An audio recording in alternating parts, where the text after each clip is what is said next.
சாந்தி. காலை வணக்கம், good morning. எப்படி இருக்கிறீங்க எல்லாரும்? குஷியாக இருக்கிறீங்களா? ஓகே. 25/7/2024 சாரம்சம். இனிய குழந்தைகளே, குட்டிக்கரண விளையாட்டை நினைவு செய்யுங்கள். குட்டிக்கரண விளையாட்டுண்டா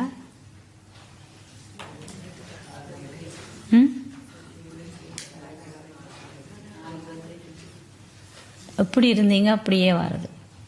குட்டிக்கரண விளையாட்டில் தலையும் காலம் சுற்றி சுற்றி போகும்.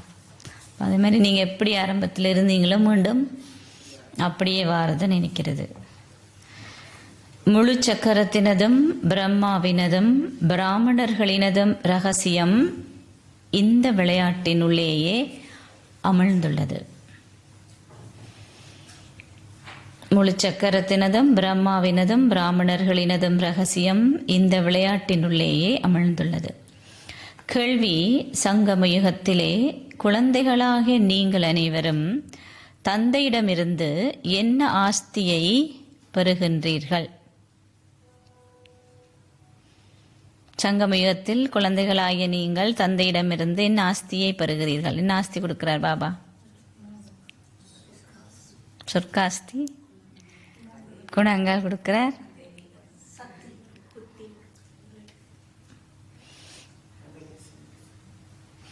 சங்கமயுகத்தில் கிடைக்கின்ற முக்கியமான விஷயம் தெய்வீக புத்தி. தெய்வீக புத்தி, கடவுள் தன்னிடமுள்ள தெய்வீக குணங்களை எங்களுக்கு ஆஸ்தியாக வழங்குகிறார்.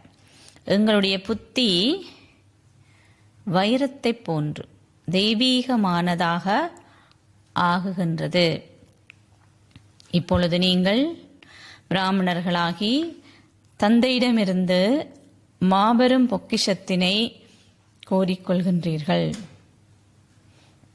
நாங்கள் எங்களுடைய புத்தியை சகல தெய்வீக குணங்களாலும் நிரப்பிக் கொள்கிறோம். தெய்வீக குணங்களால் நிரம்பின புத்தி தான் தெய்வீக புத்தி. ஓம் சாந்தி. இன்று நல்ல சகுனங்களை கொண்ட தினமாகிய சத்குருவார் தினம். சில தினங்களும் அதிமேன்மையானவை. சத்குருவார் தினமே அதிமேலானதென்றும் கூறப்படுகிறது. நல்ல சகுனங்களை கொண்ட விருட்சாபதியின் தினத்தன்றே குழந்தைகளும் பாடசாலைகளிலும் கல்லூரிகளிலும் சேர்க்கப்படுகின்றார்கள். தந்தையே, இந்த மனித உலக விருட்சத்தின் விதையும் அமருத்துவ ரூபமானவரும் என்பதனை குழந்தைகளாகிய நீங்கள் இப்பொழுது அறிவீர்கள். குழந்தைகளாகிய நீங்கள் அமரத்துவ ரூபமான தந்தையின் அமரத்துவ ரூபமான குழந்தைகள். இது மிகவும் இலகுவானது. எது எதை நினைக்கிறது? எதை நினைக்கிறது இலகுவானது? அமரத்துவமான தந்தையின் அமரத்துவமான குழந்தைகள். அதை நினைக்கிறது இலகுவானதுன்னு பாபா சொல்றார். நினைவிலேயே சிரமம் உள்ளது. நினைவின் மூலமாகவே உங்கள் பாவங்கள் அளிக்கப்படும். நீங்கள் தூய்மையற்றவர்களிலிருந்து தூய்மையானவர்களாக ஆகுவீர்கள். தந்தை விளங்கப்படுத்துகிறார். குழந்தைகளாய நீங்கள் எல்லையற்றதும் அழிவற்றதுமான சகுனங்களை கொண்டிருக்கிறீர்கள். எல்லைக்குட்பட்ட சகுனங்களும் எல்லையற்ற சகுனங்களும் உள்ளன. தந்தை விருட்சத்தின் பிரபு, விருட்சபதி. பிராமணர்களே விருட்சத்தில் முதலாவதாக தோன்றுபவர்கள். தந்தை கூறுகின்றார், விருட்சாபதியாகிய நானே சத்தியமானவரும் உயிருள்ளவரும் பேரானந்த சொரூபமும் ஆவேன். சச்சிதானந்தன், அதுக்கு பேர் தான் சத்தியம், உயிருள்ளவர், பேரானந்த சொரூபம். அவரது புகழே அமைதிக்கடலும் ஞானக்கடலும் என்று பாடப்படுகிறது. சத்திய யுகத்தில் சகல தேவர்களும் தூய்மை கடலும் அமைதி கடலாகவும் உள்ளார்கள் என்பதனை நீங்கள் அறிவீர்கள். பாரதம் சந்தோஷக் கடலாகவும் அமைதிக் கடலாகவும் தூய்மை கடலாகவும் இருந்தது. இதுவே உலகில் அமைதி நிலவுதல் எனப்படும். நீங்கள் யார்? நீங்கள்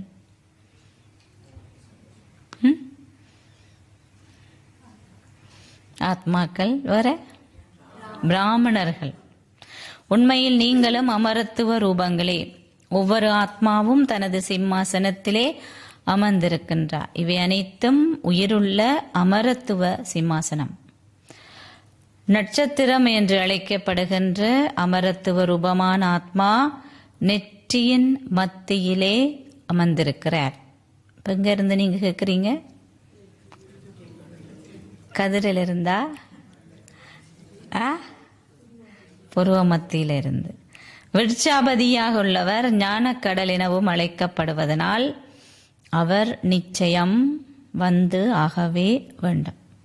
பிரஜாபிதாவின் தத்தெடுக்கப்பட்ட குழந்தைகளான பிராமணர்களே முதலிலே தேவைப்படுகிறார்கள். எனவே மம்மாவும் நிச்சயம் தேவைப்படுகிறார்.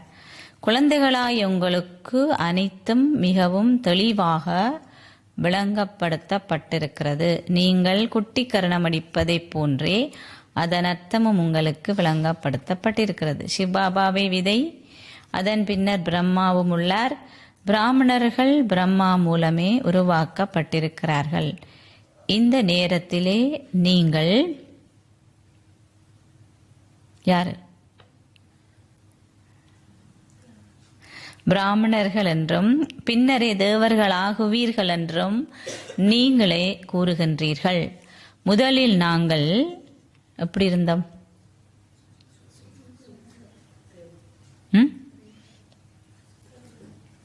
ஓகே, இப்ப இதுக்கு முதல் ஓகே, நாங்கள் சூத்திர புத்தி வந்து சூத்திர புத்தியை கொண்டிருந்தோம். தந்தை எங்களை இப்பொழுது மீண்டும் ஒரு முறை அதி உன்னதமான புத்தியை கொண்டவர்களாக ஆக்குகின்றார். அவர் எங்களது புத்தியை வைரத்தை போன்று தெய்வீகமானதாக ஆக்குகிறார். அவரே குட்டி கரணத்தின் ரகசியத்தை உங்களுக்கு கூறுகிறார். சிவபாபாவும் பிரஜாபிதா பிரம்மாவும் உள்ளார்கள். தத்தெடுக்கப்பட்ட குழந்தைகளை அவர்களின் முன்னிலையிலே அமர்ந்திருக்கின்றார்கள். நீங்கள் இப்பொழுது மிகவும் பரந்த எல்லையற்ற புத்தியை கொண்டவர்கள் ஆகியுள்ளீர்கள். வேண்டா? பரந்த எல்லையற்ற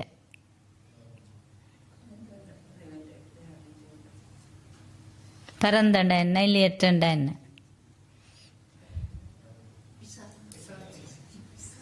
அதுக்கு தமிழ் சொத்த சொல்றீங்களா? அர்த்தம் பரந்தண்ட என்ன, எல்லையற்றதண்ட என்ன? ஆன்மீக பாஷையில சொல்லணும், தமிழ்ல இல்ல. ஆன்மீக பாஷையில பரந்தண்டா ஓகே, பரந்தது. இல்லையற்றதுண்டா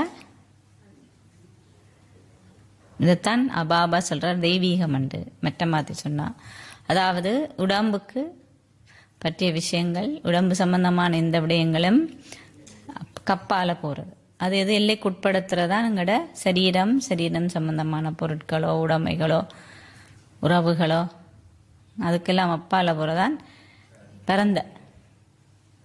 பரந்தட எல்லாத்தையும். மற்ற எதையுமே ஒரு குறுகிய வட்டத்துக்குள்ள தான் நாங்கள் பார்த்துருக்குறோம். அது அப்பால போறதான் எல்லைக்கு பால் பட்ட. சரியா?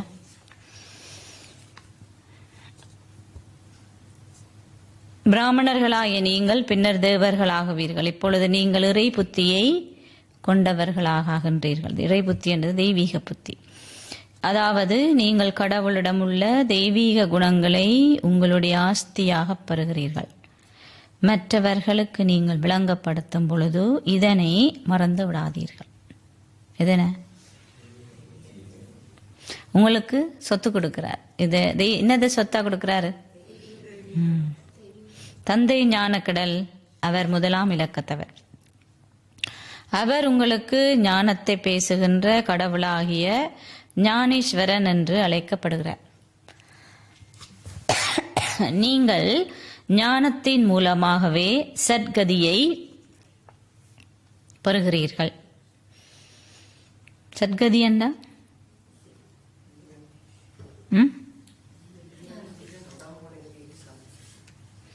கதி கதி அண்டா என்ன சத்கதி அண்டான சத்கதி என்ன விடுதலை எதுல இருந்து ஞானம் தான் உங்களை என்ன செய்து அதான் சத்கதி.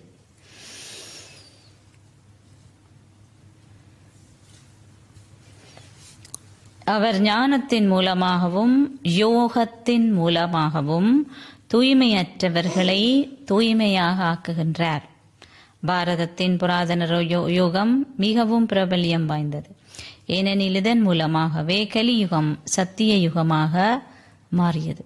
இருவகையான யோகம் உள்ளதென்று விளங்கப்படுத்தப்பட்டுள்ளது. அவர்களுடையது ஹத்த யோகம், இது ராஜயோகம். அது எல்லைக்குட்பட்டது, இதுவோ எல்லையற்றது. அவர்கள் எல்லைக்குட்பட்ட சந்நியாசிகள், நீங்களோ எல்லையற்ற சந்நியாசிகள். அவர்கள் தங்களது வீட்டையும் குடும்பத்தையும் துறக்கிறார்கள், நீங்களோ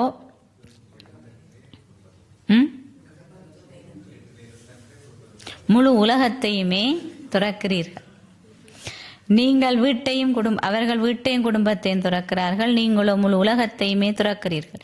நீங்கள் இப்பொழுது பிரஜாபிதா பிரம்மாவின் குழந்தைகள். இது சிறிய புதிய விருட்சம். நீங்கள் பழையதிலிருந்து புதியதாகின்றீர்கள் என்பதை அறிவீர்கள். நாற்று நாட்டப்படுகிறது.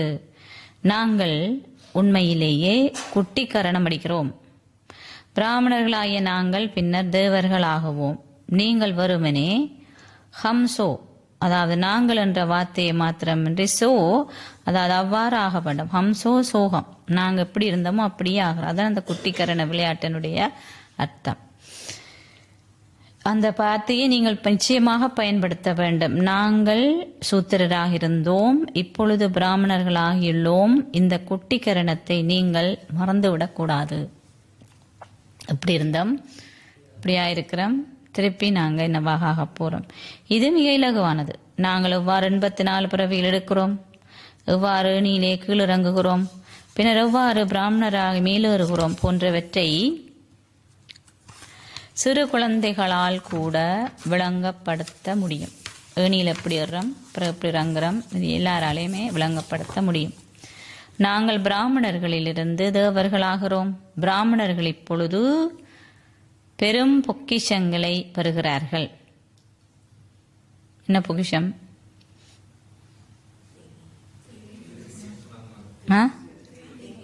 தெய்வீக குணம், தெய்வீக புத்தி,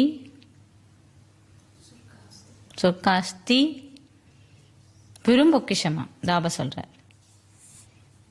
நீங்க 3 பொக்கிஷம் தான் சொல்லியிருக்கீங்க.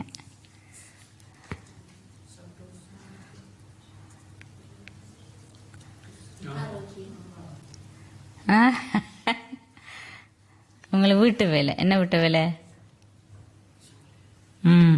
உங்கள்கிட்ட பாபா உங்களுக்கு கொடுக்குற பொக்கிஷங்களை எல்லாம் எழுதணும். நீங்கள் எழுதி அடுத்த முறை எப்போ நான் சந்திக்கணும் அப்போ காட்டணும். வாசிக்க சொல்லிவிடுவேன் எல்லாரும். அவர்கள் தங்களது புத்தியை நிரப்புகிறார்கள். பொக்கிஷத்தை வச்சிருக்கால் எப்படி இருப்பா தெரியும் தானே? இப்போ நீங்கள் அப்படி இருக்கலையான்னு என்ன அர்த்தம்? காண எல்லையில தொலைச்சிட்டீங்க, அப்படி மறந்துட்டீங்க, அங்கே வச்சுட்டு தேடுறீங்க. அதான் அவளை அதை என்ன செய்யணும்? அவள் எழுதுங்க, அப்போ உங்களுக்கு ஞாபகம் வரும்.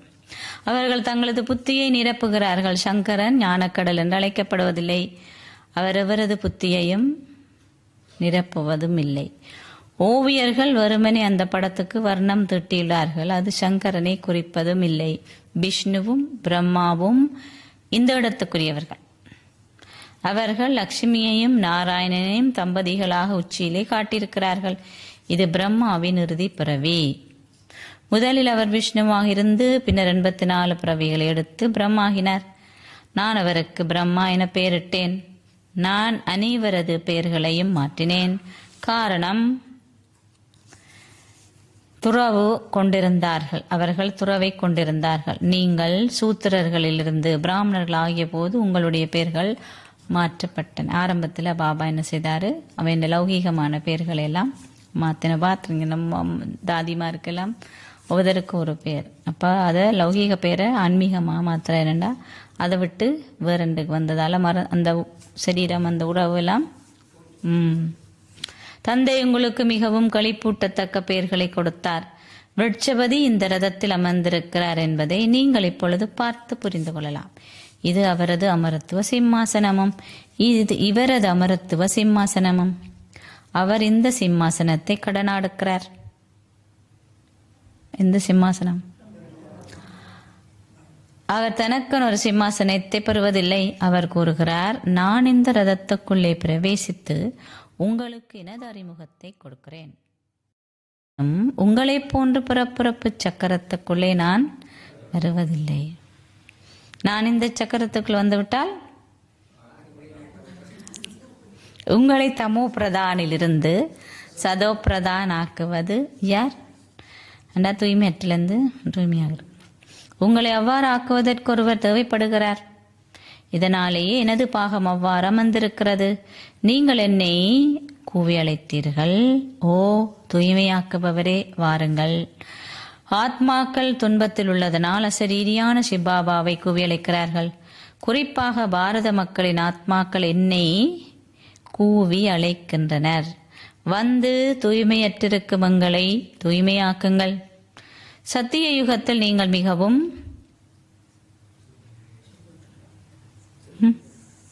சந்தத்தை காணல. சத்தியத்தில் எப்படி இருந்தீங்க? தூய்மையாகவும் சந்தோஷமாகவும் இருந்தீர்கள். மக்கள் ஒருபோதுமே கூவி அழைத்தது இல்லை.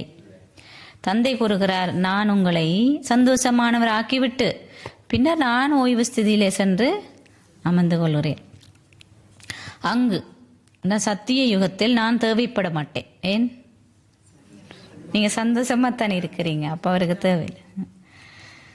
பக்தி மார்க்கத்தில் எனக்கு பாகம் உள்ளது, பின்னர் அரிக்கல்பத்துக்கு எனக்கு பாகம் கிடையாது. இது மிக இலகுவானது. இதனைட்டு எவருமே வினா எழுப்பவே முடியாது.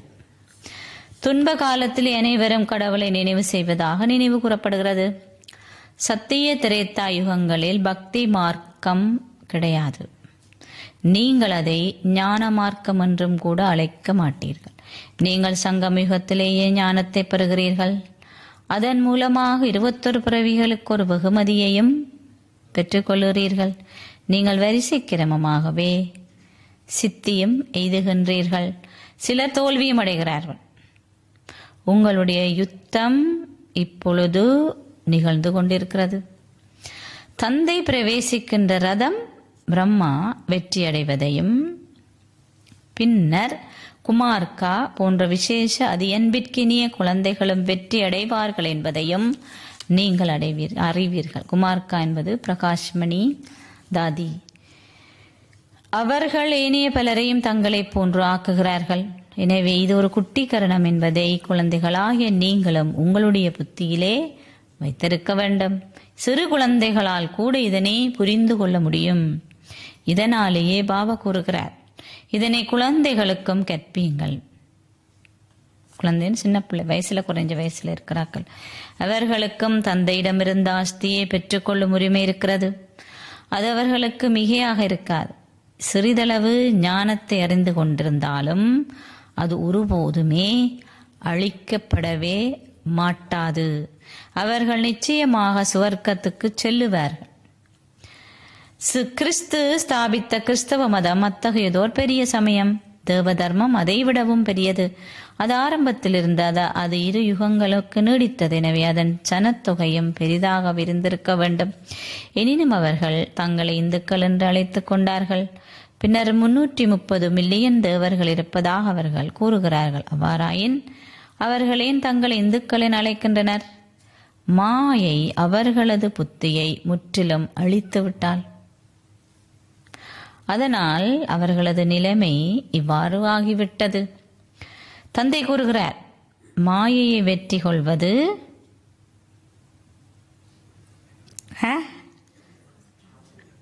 சத்ததேகனம். மாயை வெற்றி கொள்வது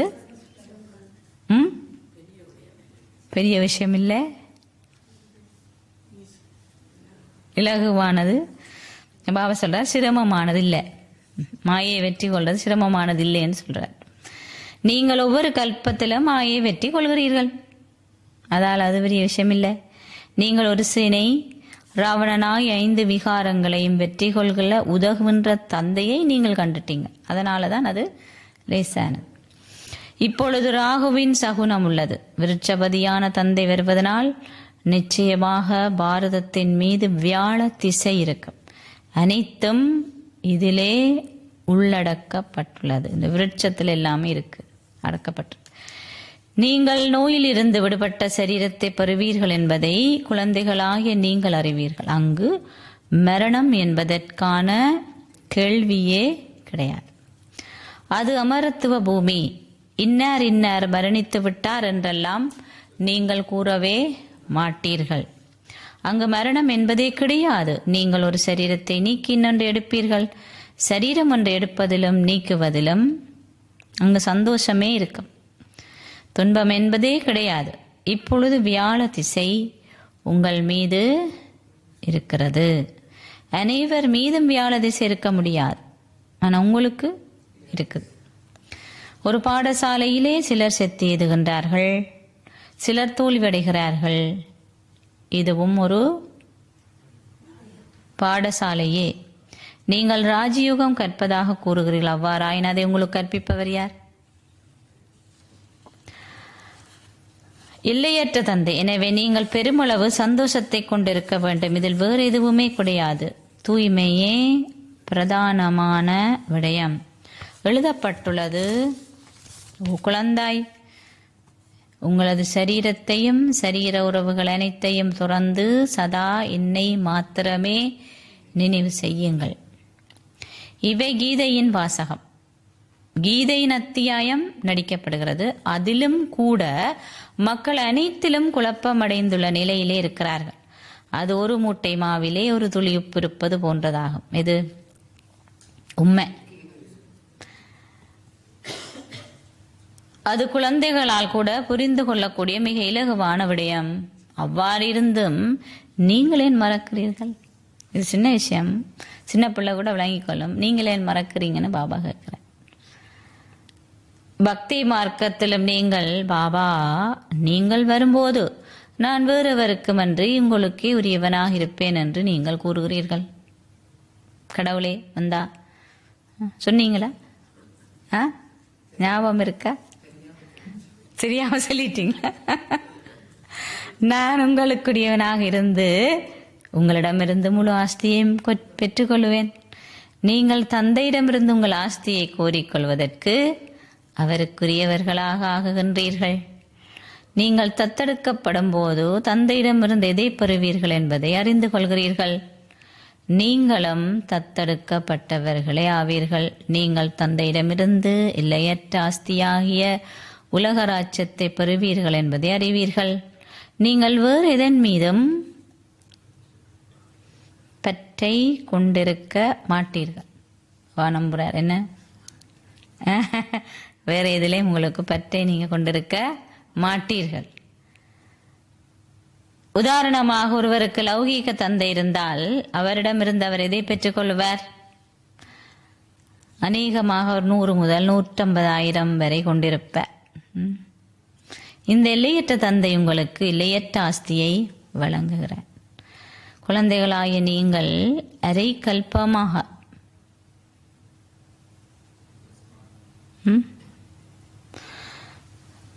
பொய்யான கதைகளையே செவிமடுத்தும் வந்தீர்கள்.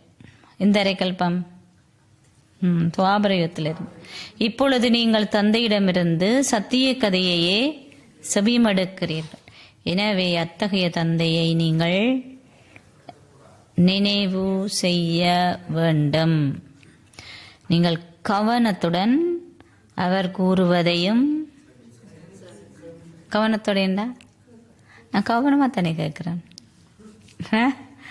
ஹம்சோ, நான் எவ்வாறு இருந்தோனே அவ்வாறே ஆகிறேன் என்பதன் அர்த்தத்தையும் நீங்கள் விளங்கப்படுத்த வேண்டும். ஆத்மாவே பரமாத்மா என்றவர்கள் கூறுகிறார்கள். 84 பிறவிகளின் கதையை வேறெவராலுமே உங்களுக்கு கூறவே முடியாது. தந்தை பூனையிலும் நாயிலும் அனைத்திலும் இருப்பதாகவே அவர்கள் கூறுகிறார்கள். அவர்கள் தந்தை அவதூறு செய்கிறார்கள். அதுவும் நாடகத்திலே நிச்சயிக்கப்பட்டிருக்கிறது. பாபா எவரையும் குற்றம் சாட்டுவதில்லை. பாபா யாரையுமே குற்றம் சாட்டுவதில்லை. நாடகம் அவ்வாறு உருவாக்கப்பட்டிருக்கிறது. இது அவதூறு செய்கிறதையும் நாடகத்தில் நிச்சயிக்கப்பட்டிருக்கு. ஞானத்தின் மூலம் என்ன நடக்கும் உங்களுக்கு?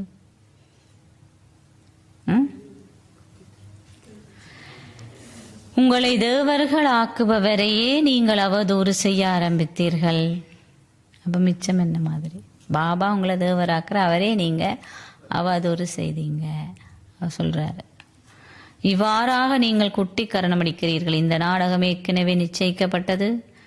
நான் வந்து மீண்டும் ஒரு தடவை உங்களை ஈடேற்றுகிறேன்.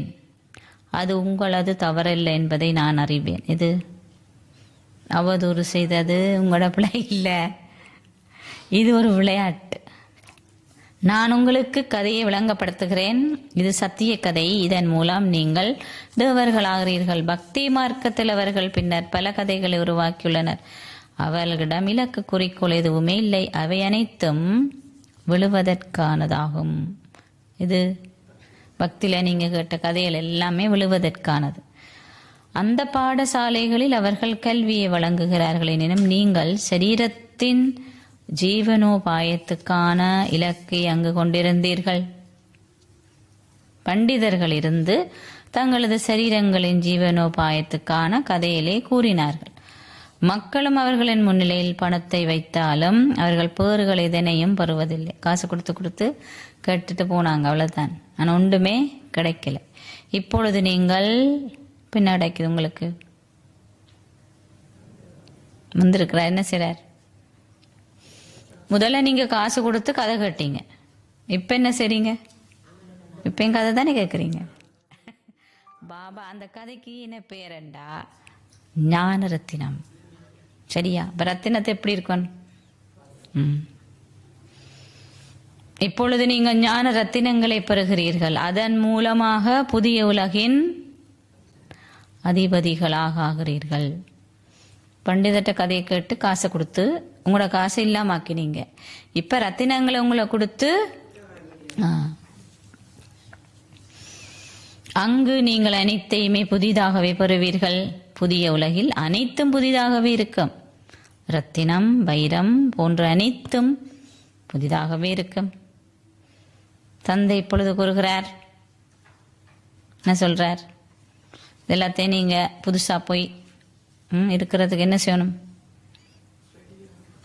என்ன ரெடி? ஏனி அனைத்தையும் மறந்து குட்டிகரணத்தை மட்டும் நினைவு செய்யுங்க. நீங்க எப்படி இருந்தீங்க அப்படியே போறீங்க, வளர்ந்த. பக்கிரிகளும் யாத்திரையின் போது குட்டிகரணம் அடிப்பார்கள். அந்த சுத்தி சுத்தி போவாங்க தானே. சிலர் இப்போதும் காலால் நடந்தும் செல்கிறார்கள். இப்பொழுது அவர்களிடம் மோட்டார் வாகனம், விமானம் கூட இருக்குது. நடந்து போனாங்க. இப்போ இந்த சமய இதுக்கு போறாக்கள் இந்த அடி அழிக்கிறது அப்படி இப்படியெல்லாம் செய்கிறாங்க. அதை பாப்பா சொல்கிறார். இப்போ அதெல்லாம் விட்டுட்டு மோட்டார் வாகனத்திலையும் விமானத்திலையும் போகிறாங்க. ஏழைகளால் அவ்வாறெல்லாம் செல்ல முடியாது. அதிகளவு நம்பிக்கை கொண்டவர்கள் காலாலே நடந்து செல்கிறார்கள், யாத்திரை போவாங்க. விஞ்ஞானத்தின் மூலமாக நாளுக்கு நாள் பெருமளவு சௌகரியங்களையே நீங்கள் பெறுகிறீர்கள். அது தற்காலிகமான சந்தோஷம்.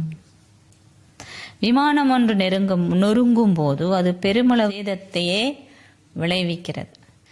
அந்த பொருட்களால் தற்காலிகமான சந்தோஷம் ஏற்படுகிற இனிதும் இறுதியில் அதனால் மரணமே சம்பவிக்கும். விஞ்ஞானத்தினுடைய கண்டுபிடிப்புகளால் அதான் நடக்கும். அது விஞ்ஞானம். உங்களுடையது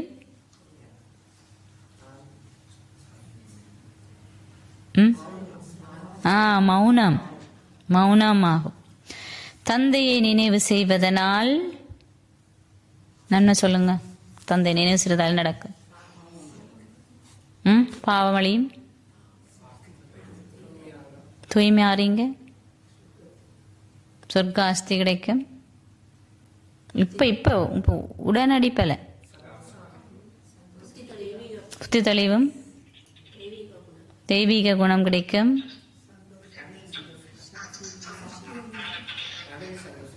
அமைதி சந்தோஷம் கிடைக்கும். விடுதலை அடைவீங்க. வேற உடனடியாக பரிசாக முடியாது. நினைவு செய்தால் என்ன நடக்கும் தான் கேட்குறார் பாபா. சக்தி கிடைச்சா உங்கள் நோய்கள் அனைத்தும் குணமாகுவதுடன் நீங்கள் நோய்களிலிருந்து விடுபட்டவராகிறீர்கள். நினைவு செய்தா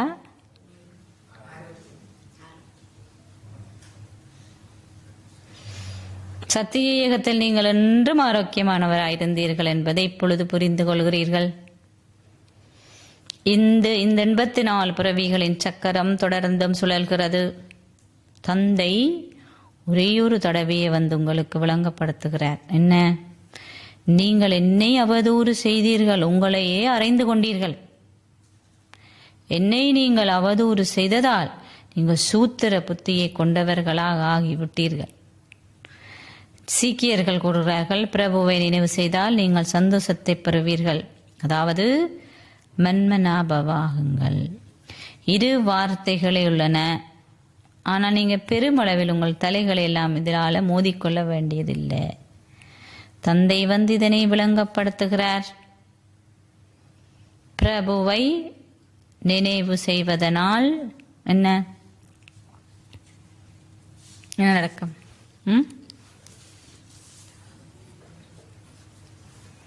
என்னடா இது?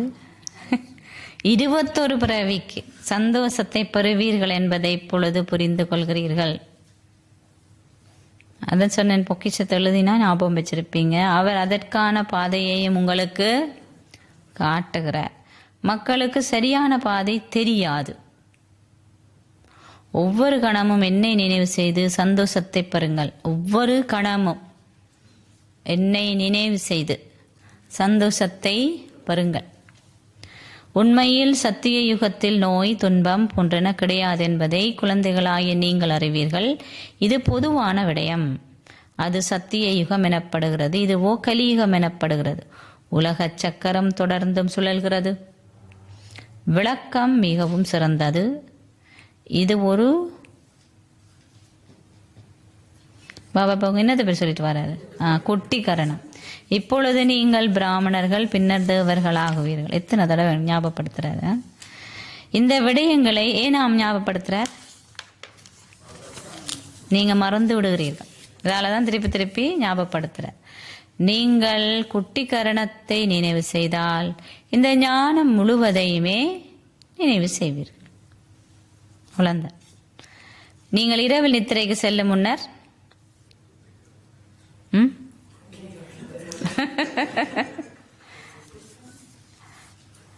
என்ன செய்யணும்? தந்தையை இந்த விதமாக நீங்கள் நினைவு செய்ய வேண்டும். படுக்க போகும்போதெல்லாம் நீங்க இதெல்லாம் இந்த மாதிரி, பாபா இப்படி இந்த என்ன இப்படி ஆக்குறார்.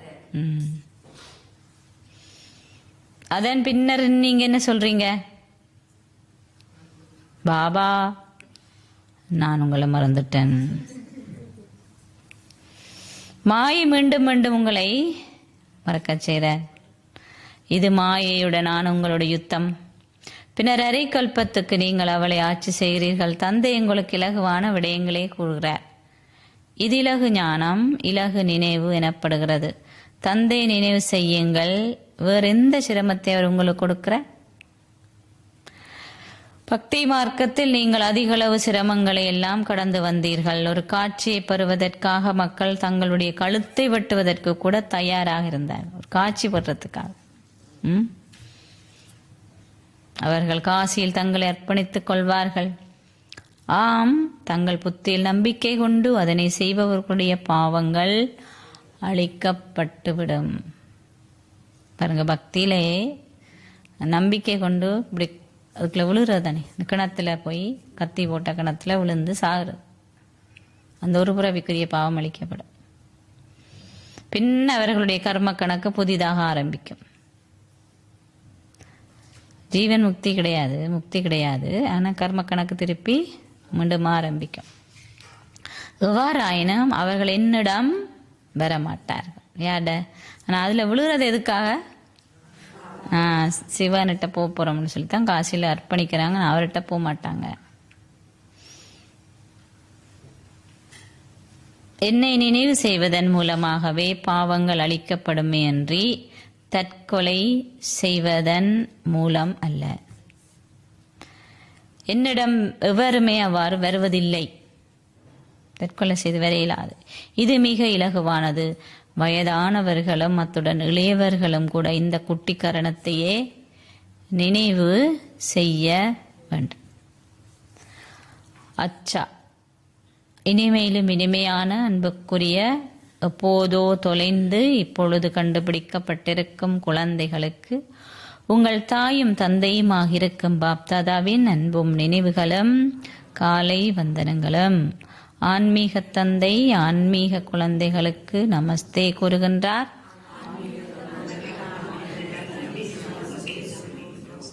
मीते मीते बच्चों प्रति माता पिता बाप दादा का याद प्यार और गुड मॉर्निंग. रूहानी बाप की रूहानी बच्चों को नमस्ते. रूहानी बच्चों की रूहानी बाप दादा को नमस्ते. என்ன சொன்னார் பாபா? முக்கியமா தாரணைக்குரிய சாரம்சம் என்ன?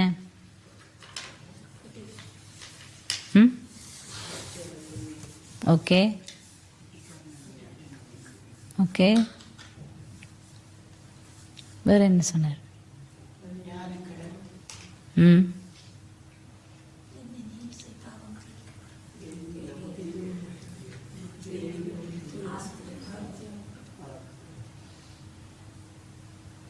தாரணை என்ற என்ன? ஓகே, இப்போ நடைமுறை கொண்டு வர என்ன சொன்னார்?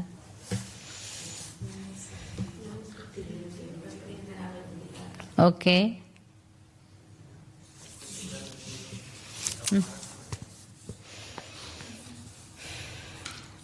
முதலாவது விருட்சபதியான தந்தையிடமிருந்து சந்தோஷம், அமைதி மற்றும் செழிப்பு என்ற ஆஸ்தியை கோருவதற்கு என்ன செய்ய சொன்னார்? சந்தோஷம், அமைதி, செழிப்பு. உங்களை அமரத்துவ ரூபமான ஒரு ஆத்மாவாக கருதி தந்தையை நினைவு செய்யுங்கள். சொன்னார் தானே, நெற்றின்ற புருவமத்தில் அமர்ந்திருக்கிற தானும் அமரத்துவம், நீங்களும் அமரத்துவம். நினைவு செய்யுங்கள். உங்கள் புத்தியை தெய்வீகமானதாக ஆக்குங்கள். அப்பதான் இந்த சத்தெல்லாம் உங்களுக்கு கிடைக்கும் இருக்கும், இல்லாட்டி அது எங்கேயாவது போயிடும். இரண்டாவது, தந்தையிடமிருந்து சத்திய கதையை செவிமடுத்து அதனை இனியொருக்கும் கூறுங்கள். பாபா சொன்னார், குழந்தை பிள்ளை கூட அதை சொல்லும். மாயை வென்றவராக்குவதற்கு என்ன செய்யணும்?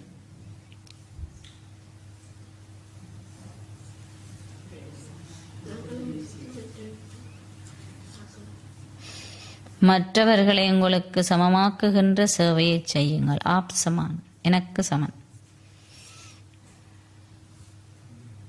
அதுக்கு பிறகு தந்தைக்கு சமன். முதல்ல உங்களுக்கு சமனாக்கணும், பிறகு தந்தைக்கு சமனாக்கணும். அப்போ மற்றவர்களை உங்களுக்கு சமமாக்குகின்ற சேவையை செய்யுங்க. மாயை வராது. எப்போ இதில் மும்மரமாக இருந்தால் மாயை வராது. ஒவ்வொரு கல்பத்திலும் நீங்களே வெற்றியாளர்கள் என்பதும் தந்தையே உங்களுடன் இருக்கிறார் என்பதும் உங்கள் புத்தியிலே நிலைத்திருக்கட்டும். பாபா சொன்னார், பாபா உங்களோட இருக்கிறபடியா வெற்றி தான் உங்களுடைய பிறப்புரிமை. அது எப்பயுமே உங்களுக்கு சொன்னார். முதலாவது பிரம்ம பாபா தாதிகுமார் பாபாண்டி சொன்னார். அதே மாதிரி உங்களுக்கும் வெற்றி நிச்சயம். ஆசீர்வாதம் பலவீனமாக இருப்பதிலிருந்து பலசாலியாகுவதன் மூலம் சாத்தியமற்றதை சாத்தியமாக்குகின்ற ஒரு தைரியசாலி ஆத்மா. தைரியசாலி ஆத்மா என்ன செய்வார்? அவருக்கு அசாத்தியம் ஒன்றும் இருக்காது, எல்லாமே அவருக்கு சாத்தியம். குழந்தை தைரியசாலியாக இருக்கும்போது தந்தை உதவுகிறார் என்ற ஆசீர்வாதத்தின் அடிப்படையில் நீங்கள் நிச்சயமாக தூய்மையாகுவீர்கள் என்ற திட சங்கல்பத்தையே நீங்கள் முதலிலே கொண்டிருந்தார். இப்ப இந்த பிரச்சனை என்ன? தைரியசாலியா இருக்க தந்தை உதவுறான்றது எதுக்கு?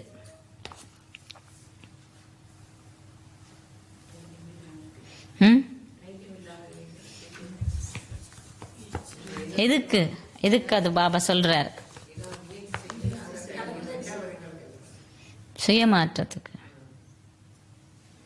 சுயமாற்றத்துக்கு உங்களுக்கு ஒரு அடி தைரியத்தை நீங்க எடுத்து வச்சா பாபா 100 மடங்கு தைரியத்தை மாற்றத்துக்கு சேவையில தான் அது வர. ஆனா பாபா இதுல சொல்றாரு, நீங்க இந்த ஆசீர்வாதத்தை வச்சு தூய்மையாகிறீங்க, தூய்மையாக போறேன் நிச்சயமா நான் அந்த திட சங்கல்பத்தை உருவாக்கி ஒரு அடிய தைரியமா எடுத்து வைக்கணும். இதுக்கு முயற்சிக்கு எங்களுக்கு தடையா இருக்கிற எல்லா விஷயத்தையும் நாங்க தான் வெல்லணும். ஆக்களா தடை நானா? ஆக்களா நானா தடை? அது சந்தர்ப்ப சூழ்நிலையா நானா? அதுதான் அந்த ஒரு படி தைரியத்தை எடுத்து வச்சா பாபா 100 மடங்கு உங்களுக்கு உதவி செய்வேன். பாபா சொல்றாரு, குழந்தை தைரியசாலியா இருக்கும்போது தந்தை உறவுகிறார் என்ற ஆசீர்வாதத்தின் அடிப்படையில் நீங்கள் நிச்சயமாக தூய்மையாகுவீர்கள் என்ற திட சங்கல்பத்தை நீங்கள் முதலில் கொண்டிருந்தீர்கள். தந்தை உங்களுக்கு ஆகுகின்றீர்கள். முன்னர் பல தடவைகள் என்பதன் விழிப்புணர்வின் மூலம் நீங்கள் சக்திசாலிகளாகி இருக்கிறீர்கள். பலவீனமாக இருந்த நீங்கள் பலசாலிகளாகி மக்களிடம் சவால் விட்டு கூறுகிறீர்கள். என்ன? உலகை நாங்கள் நிச்சயமாக தூய்மையாக்குவோம், அதனை நினைவரம் செய்து காட்டுகிறீர்கள். எப்படி இல்லறத்திலே வாழ்ந்து கொண்டு தூய்மையாக இருப்பது கடினம் என்று ரிஷி முனி மகாத்மா கூட கருதுகிறார்கள். நீங்களோ அது மிக மிக இலகு என்று கூறுகிறீர்கள், செய்து காட்டியிருக்கீங்க. அப்ப நீங்க எல்லாருக்கும் சவால் விடுறீங்க. பாபா சொல்றார், ஸ்லோகம்: சத்தியம் செய்வது, திட சங்கல்பம் கொள்வது. சத்தியம் செய்வதென்றா திட சங்கல்பம் கொள்வது. உண்மையான பக்தர்கள் தமது சத்தியத்தை ஒருபோதும் மீறமாட்டார்கள். பக்தர்களே சத்தியத்தை மீறமாட்டாங்க. நீங்க பாபா சொன்னார், முதலாவது என்ன சொன்னீங்க? பக்தியிலேயே என்ன செஞ்சு கொண்டிருக்கிறீங்க? கடவுளே, நீங்க வந்தா நான் என்ன உங்களுக்கு அர்ப்பணிப்பேன், நீங்க சொல்றத மட்டும்தான் நான் கேட்பேன் அப்படிதானே சொன்னீங்க. பாபா ஞாபகப்படுத்துற. பாபா பக்தியிலேயே அவங்க சத்தியத்தை மூற மாட்டாங்க. நீங்க என்ன செய்றீங்க? அதெல்லாம் ஞானத்துல இப்ப எப்படி பாபா நேரம் வந்திருக்கிற, பக்தியில அப்படித்தானே சொன்னீங்க. கடவுளே நீங்க கூப்பிட்டாரு, வந்திருக்கிறாரு பாபா. என்ன செய்து கொண்டிருக்கிறீங்கள்? கேட்கிறார். அவைத்த சமைச்சிருக்கா? போன் இருக்கு, இருக்கா?